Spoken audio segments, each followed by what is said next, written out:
제가 국방위원회가 전체회의를 할 때 국방부 장관한테 질의했던 내용이 있습니다. 장관님, 호르무즈 해협까지 우리 군함이 가는데 얼마 걸립니까? 이렇게 물어봤습니다. 그 다음에 이어서 또 질문한 게 소해정이 필요할 텐데 소해정은 얼마나 걸립니까? 둘 다 대답을 제대로 못했습니다. 특히 소해정 같은 경우는 소해정은 대한민국에서 호르무즈 해협까지 자력으로 못 갑니다. 너무 소형 선박이기 때문에. 그래서 다른 큰 배에 싣고 가야 되는 겁니다. 그런데 장관은 뭐라 그러냐? 배가 작기 때문에 더 빨리 갈 수 있다. 이렇게 대답을 했습니다. 이 얘기를 들으면서 현 정부는 호르무즈 해협에 대해서 아무것도 준비하지 않고 있구나. 그리고 대답하는 것으로 봐서는 향후에도 거의 같겠구나. 이렇게 판단했습니다. 역시 그대로 보인 겁니다. 자, 우리 배가 26척이 거기에 갇혀 있고 또 우리 교민들이 지역에 다 있습니다. 이러한 상황에서 상황실을 운영하는 것은 너무나 당연합니다. 이 상황실은 국방부, 합참, 외교부, 해수부 전부 다 하나의 상황실을 운영해야 됩니다. 그러나 오늘까지 국가에서 상황실을 운영하고 상황실에서 일일 브리핑을 한 적이 단 한 번도 없습니다. 세상에 국제적인 위기에 우리 국민들의 생명의 위협을 느끼고 있는 상태에서 상황실조차 운영하지 않는 나라, 이런 나라가 있을 수 있습니까? 아마 호르무즈에 나가 있는 함정들이 화물선이든 유조선이든 있는 나라가 상황실을 운영하지 않는 건 우리나라밖에 없을 겁니다. 군사적으로 무엇을 할 수 있는지 검토해야죠. 그러나 이것도 안 되고 있을 겁니다. 여기에 가장 중요한 역할을 하는 것은 모든 정보는 미군이 가지고 있습니다. 그러면 미군의 중부사령부인 중부사령부 맞죠? 중부사령부에 거기는 나갔습니까? 안 나갔을 겁니다. 또 연합사는 틀림없이 연합사에 있는 미군들은 이 상황을 모니터하고 있었을 겁니다. 연합사하고도 협력만 돼도 충분히 상황을 예측할 수 있었습니다. 그러나 연합사는 더군다나 협조를 안 했을 겁니다. 미국의 트럼프 대통령이 이 상황에 대해서 한국도 가담하라고 했을 때 이런 방구도 하지 않았습니다. 통행에 필요한 작전을 위해서 미 국방부 장관이 한국이 참전하라고 해도 대꾸도 안 했습니다. 그러니 연합사하고 협조가 됐겠습니까? 결국은 군사적인 상황실이 아니라 국가적인 상황실을 포함해서 상황실 자체도 운영하지 않았다.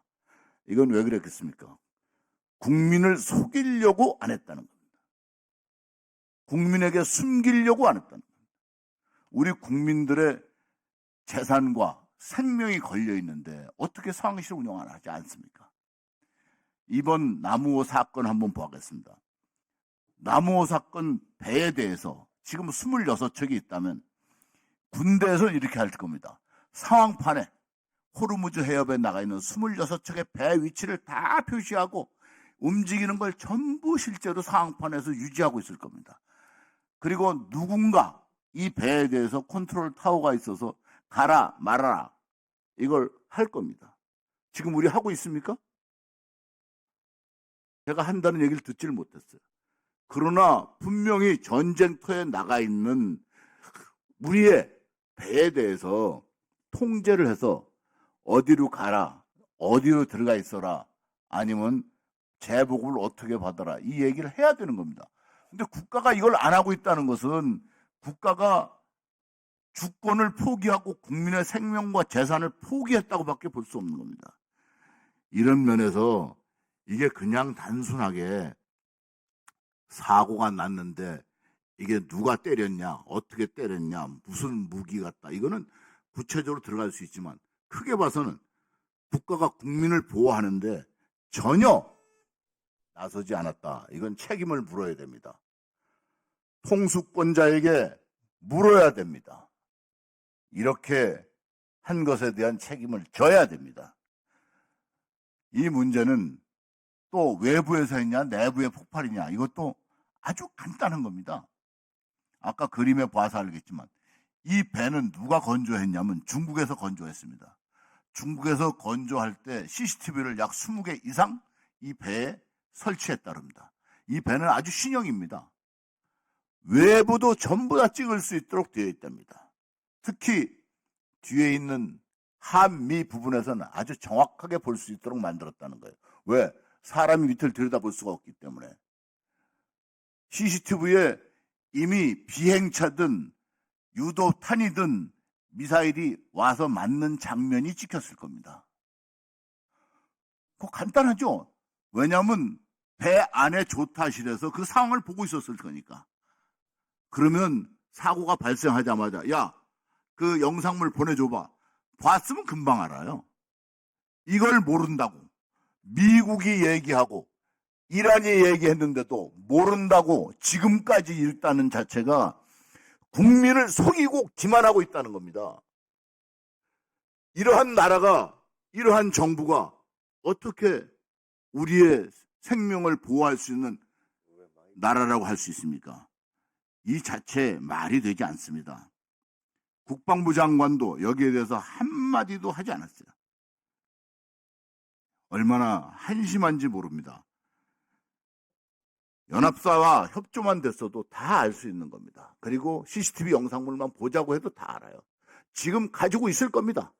아직도 안 가지고 있다면 이건 나라도 아니에요. 무슨 이런 나라가 있습니까?